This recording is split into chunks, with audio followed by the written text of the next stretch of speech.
So ma'am, as an actor എൻ്റെ ഒരു ഡൗട്ടാണ്, ഈ തിയേറ്റർ ആക്ടിങ്ങും is different from screen acting അല്ലേ? തിയേറ്റർ ആക്ടിങ് കുറച്ചുകൂടി ലൗഡാണ്, കാരണം നമ്മൾ ഒരു തട്ടേ നിന്ന് കളിക്കണ ആ ഒരു ഇതാണ്. പക്ഷേ സ്ക്രീൻ ആക്ടിങ് എന്ന് പറയുമ്പോൾ കുറച്ച് സെറ്റിൽ ആയിരിക്കണം, അതായിരിക്കണം.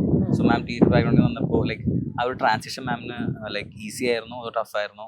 ആദ്യമൊക്കെ കുറച്ച് ബുദ്ധിമുട്ടായിരുന്നു. പിന്നെ പെട്ടെന്ന് ആ ഒരു മീറ്റർ പിടിക്കാനും കുറച്ച് ബുദ്ധിമുട്ടായിരുന്നു ആദ്യം ഞാൻ സ്ക്രീനിലേക്ക് വർക്ക് തുടങ്ങിയപ്പോൾ. പക്ഷേ രണ്ടിനും അതിൻ്റെതായ രസമുണ്ടല്ലോ. ഒരു പെർഫോമാണ് ഇത്, ഒരു ചലഞ്ചാണ് ഇത് പെർഫോം ചെയ്ത് നന്നാക്കണം എന്നുള്ളത്. ആ ഒരു മൈൻഡ് സെറ്റ്, ആ ഒരു ചലഞ്ചിൽ നിന്നാണ് ആ ഒരു മൈൻഡ് സെറ്റിലാണ് ഞാൻ അപ്രോച്ച് ചെയ്യുന്നത്. ഇത് തിയേറ്റർ എന്ന് പറയുന്നത് സട്ടിൽ രീതിയിലെ ആക്ടിങ്ങും തിയേറ്ററിലും ഉണ്ട്.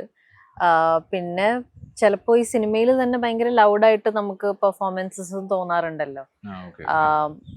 ലൈക്ക് ക്യാമറ എല്ലാം മൈന്യൂട്ട് ആയിട്ടുള്ള കാര്യങ്ങൾ നോട്ട് ചെയ്തിരിക്കുമല്ലോ. പക്ഷെ നമ്മള് എന്താണ് വാനപ്രസ്ഥം എടുത്ത് നോക്കിയാൽ വാനപ്രസ്ഥത്തില് എല്ലാം ക്ലോസപ്സ് ഒക്കെ പോകുമ്പോൾ ആ ഒരു ക്ലോസപ്പിൽ ഭയങ്കര ഇന്റൻസ് ആയിട്ട് തോന്നാറുണ്ട്.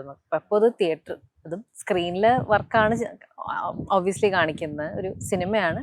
പക്ഷെ അവിടെയും കുറച്ച് ലൗഡ്നെസ് ആവശ്യമാണ് അതിനു വേണ്ടി.